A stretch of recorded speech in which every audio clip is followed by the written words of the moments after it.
What's going on, everybody? It's your boy Mark Lamont. Welcome to Elbow Media Studios. This is the Learning Center, and today we're going to be working in Reason 8 again. The first video we worked on was called Getting Started. Today we're going to work on bringing some sounds in and doing the track, somewhat of doing the track, but I really want to teach you guys how to manipulate the track, manipulate the sound, and do some different edits inside of Reason 8. So let's go ahead and get started. Um, let's see here. And what we're going to do is we're going to get us a new track started here. And we are going to start populating our mixer. Now, if you haven't watched the first video, I would recommend that you go back and watch the first video, Reason 8 Getting Started, so you can kind of have a quick overview of the UI. I'm not really going to go into that. We're just going to kind of go ahead and just get us some sounds. So let's go to the factory sounds. We're going to go to all patches. And then I want to pull in, let me see what we're going to pull in. Let's get a kick going. Let me see. I have a kick inside of the desktop here. Let's get this kick going. We're just gonna go ahead and pull that out into our rack. You remember how we did that last time? And this is gonna be a Kong. So once we pull that out, all right, as you can see, we already got our kick ready to go. And let's just get and as you can see up here, we already have it populated. Let's go ahead and pull in a bass. So I'm gonna back out here, and I have something in mind. Let me see. Let's go in here, and we'll go to synth, and it's a dirty bass. Let's see if I could find it quick. I could just go up here and search and type in dirty, and then push enter, and it'll give me a list of all the dirty ones. Let's go with Dirty Bomb. Let's go ahead and pull that in. All right, let's listen to it. All right, so we got that in, and what else? I don't know. We'll kind of call it by ear. Let's just kind of get started creating the track real quick. All right, so like we talked about before, this you have your left and right markers, which is a indicator of how long.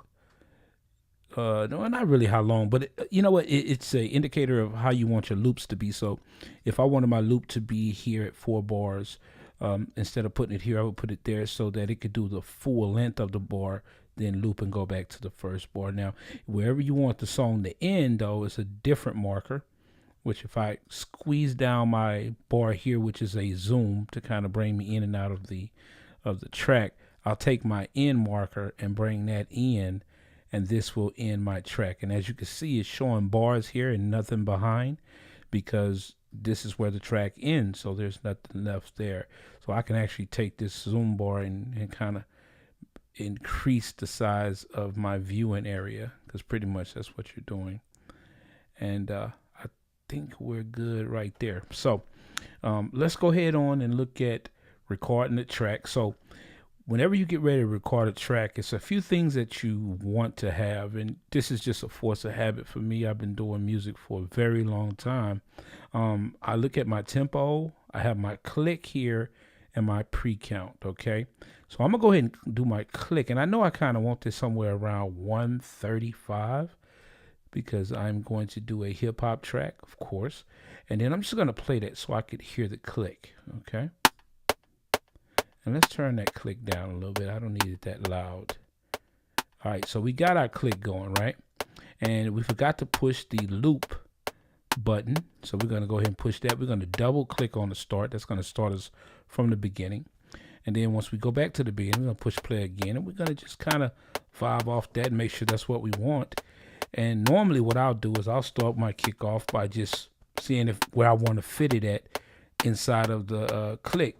But originally, if I was going to probably do a track, I'm just going to probably just start banging away to kind of see what I want. And then I'm going to listen to how I'm doing the track, what type of speed I'm doing. And then I'm going to know kind of where my measures and my click need to be, how fast or slow the track needs to be.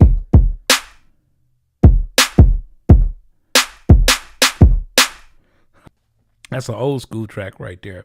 So let's go ahead on and bring that in. And it's a couple of ways you can record a track. You know, you don't have to play it live. You can actually just draw it in. And I think I'll show you that way first. So let's go ahead and look at drawing it in. So if you go up here, you have this guy that's a pencil tool. It looks like a pencil because it is a pencil. And we already know that we're on this track. This is where our conga is. This is where our track is. We're going to go ahead and just click on that, and we're going to draw out 2 bars instead of drawing out 4. I'm just going to start with 2. We're going to go back to our pointer, and we're going to double click inside of there. And if you double click in there, you can see here all of our sounds live here. And if you just click on them, you can hear your sounds. So we know that we want the kick, and the kick is going to be down here at the bottom, right? So based on where I have my measures set up as how many, if I want 116, 116 triple, things like that, that's an indicator here of how my grid is going to look. I'm fine with 116. Let's go ahead on and get back on the pencil tool, and then we can just pop in the kick there. We can pop in a kick here, kick there, and a kick there. Now, if we push play, we'll be able to hear that. Now, I don't think that's how we're going to want our track to sound. So I'm going to go ahead and delete that. And I'll do it where we'll just let's do 1 here, and then we'll skip 1, and then we'll bring our snare in, and let's see what snare we want. No, that's more of a, okay, I like that. And we'll drop the snare there, and we'll drop a snare there, and let's hear that.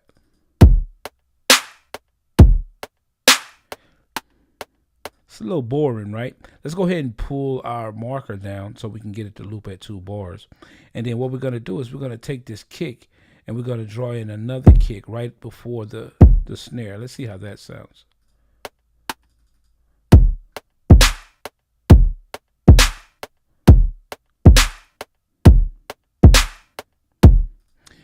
That doesn't have a lot of swing to it. Sounds a little, I don't know. It's just not hot right there. Let's listen to it.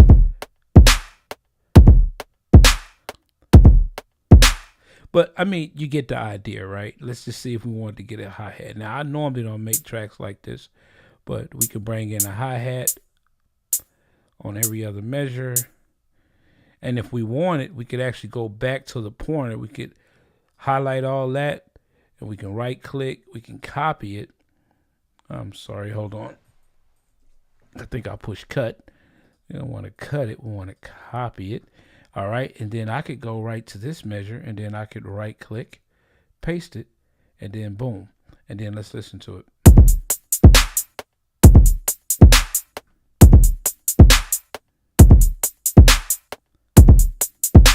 Right. And then let's just say we want to get a little bit more detail. We can go up here, and then we could give us a little more boxes to give us a little bit more detail when it comes to our hi-hat. And then we can come in here, we can get on our pencil tool, and we can get real defined and small increments to kind of give that just a little flavor, a little trap flavor to it. Let's see how that sounds.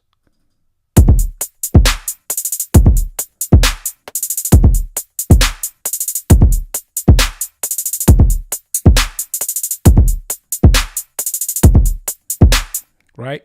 And so if we want that to sound different, it would be just as easy as us going up here, pushing the close button. That kind of brings us back to our original look of the track. Put this back to 5, or right past the 4, I'm sorry. And then all we have to do is go back to our point tool, click it, right click on it, copy it, and then right click again and push paste. Now we can take this track, and we can double click inside it, and we can change it a little bit, right? Let's just change it a little bit. Let's listen to it. Let's go back. We don't need that click anymore, so let's go ahead and take that out.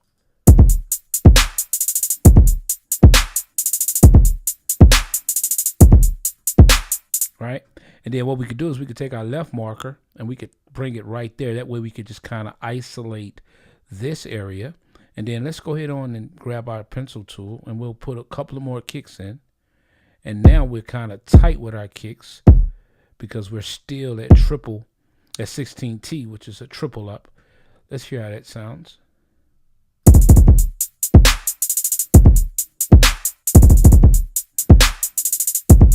All right, that's not the best sound. That's not exactly what we're looking for, so we could easily delete that. Okay, and then we can also grab it and just move it. Let's just say we want to put it like right there and have one right there and one right there. It's going to kind of sound a little robotic, but we could always put some swing on it. Let's bring it right here. Push play.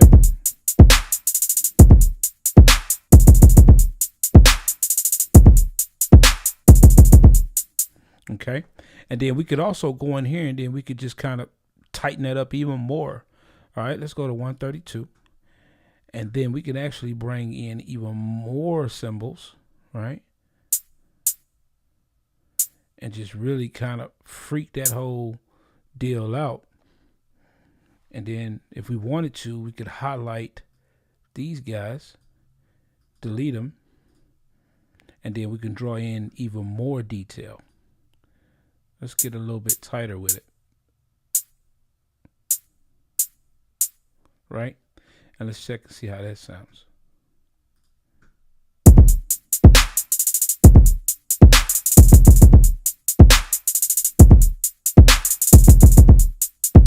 Let's hear the whole deal play as one.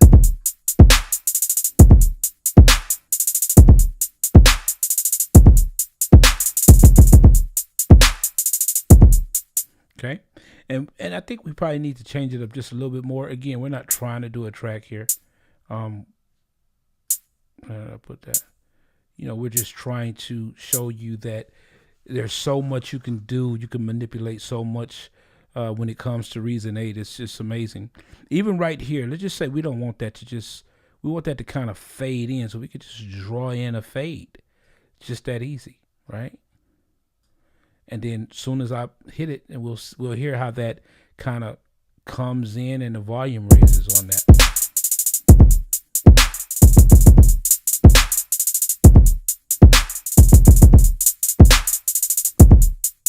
All right, let's go back.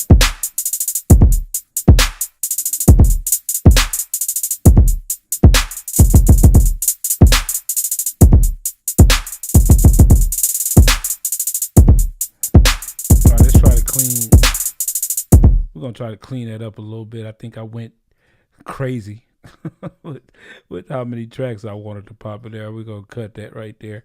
And let's just hear it. Let's hear a little bit of it.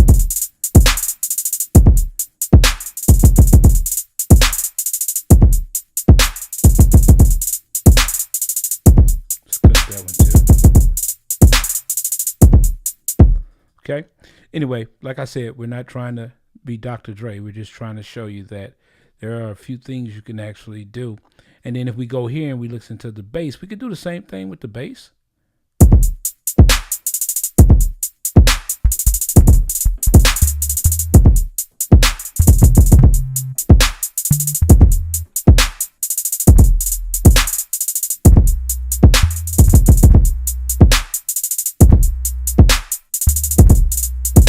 All right, let's go ahead and bring a little bass in there. Now, remember what I was telling y'all about that pre-count. Go ahead and click that pre-count. We could bring the click back. I don't really need it at this point, but you can always bring it back. All right, let's count it out.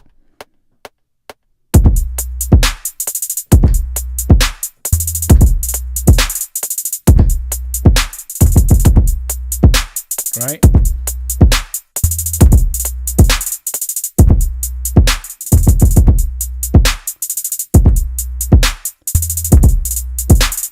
Right? So now that we got the bass in there, and again, you could double click on that. You could refine the bass if you want to tighten it up a little bit. It seems like I have a little bit of delay because of the screen recording. So I could take that and just pop that right there. See if we could tighten that up a little bit.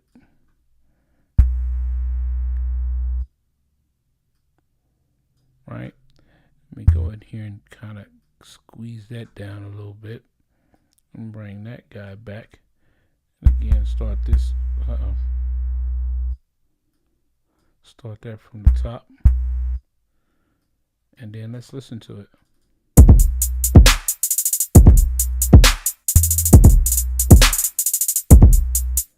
I think this needs to come back about right there. And I think we're pretty much good. But you can see how you have so much flexibility when it comes to, even if you're not that good at playing the piano, you could always go in and you could refine those notes.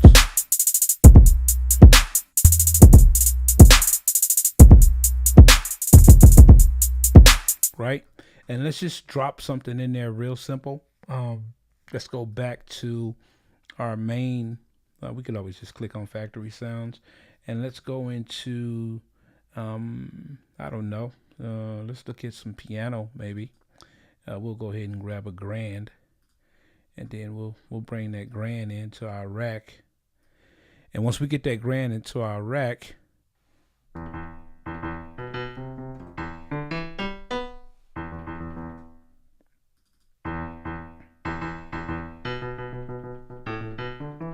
let's bring that grand in here and see how it sounds.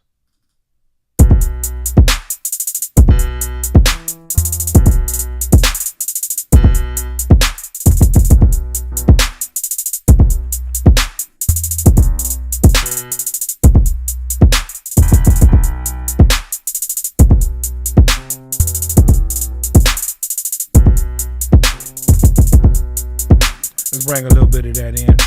Let's just get it in. I could just draw it in, but we're going to go ahead and play it, and then I'll go in and refine it. Like I said, I got a little bit of latency that I'm dealing with because of the screen recording. So let's go ahead and get that in. We're going to bring back the click. The metronome is what it's really called.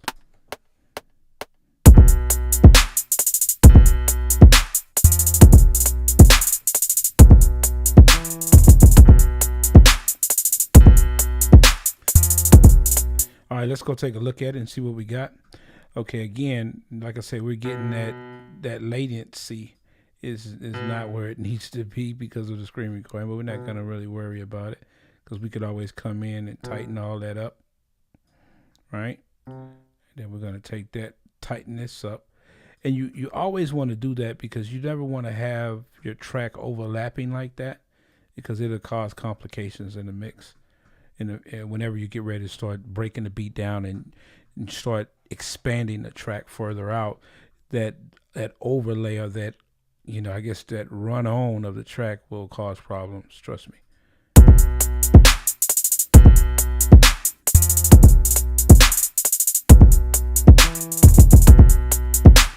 All right, I'm gonna throw one little sound in there, and then we're gonna be done. I'm gonna show you. We could actually throw a little bit more baby grand in there. I'm gonna right click.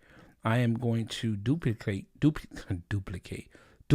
that. Wow, can I say that today? I can't talk today. We're gonna copy that track, and we're going to add a little bit more piano to give a little bit more flavor. Let's kind of listen to it a little bit.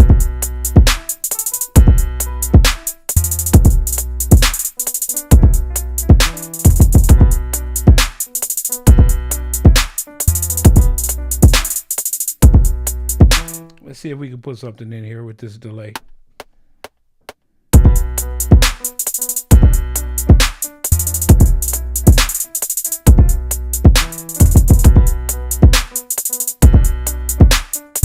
Kind of like that, but we recorded on the wrong track.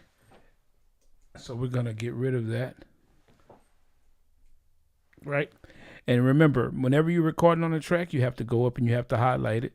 And I kind of forgot that, so we're going to go ahead and try to do that again. Hopefully I could grab that, what I just did.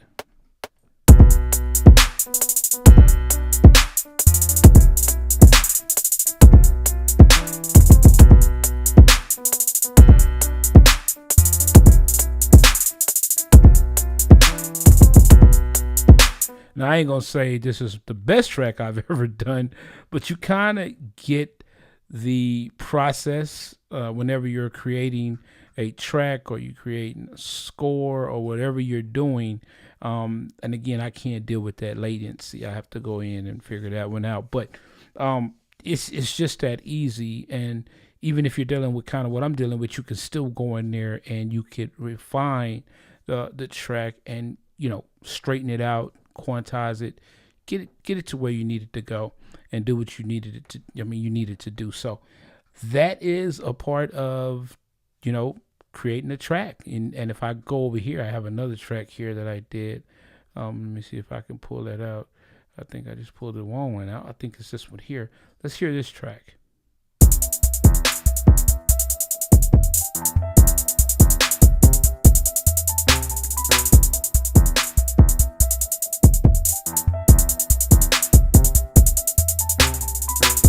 And this track was created in the same manner, doing the same thing, you know, putting it together, using the edit deal to draw in the track, edit the track, refine the track. So I hope you guys learned something. Sorry about the, I guess it was kind of odd with the latency and the keyboard. But again, I'm screen recording this, so I'm gonna have to figure that one out. But again, I appreciate you guys coming by and checking out the channel and checking out the Learning Center. And I hope that this was good. I hope you learned something from this. If you guys have any suggestions, you want to learn something else, you want to try something, or you want me to try something, please go down in the comments and let me know what you think or what you feel or how you're feeling, and I will try my best to make that happen for you. Again, my name is Mark Lamont, and this has been the Learning Center. Don't forget to subscribe. Don't forget to hit that like button. Y'all have a good day, and I'll see you in the next video. All right, peace.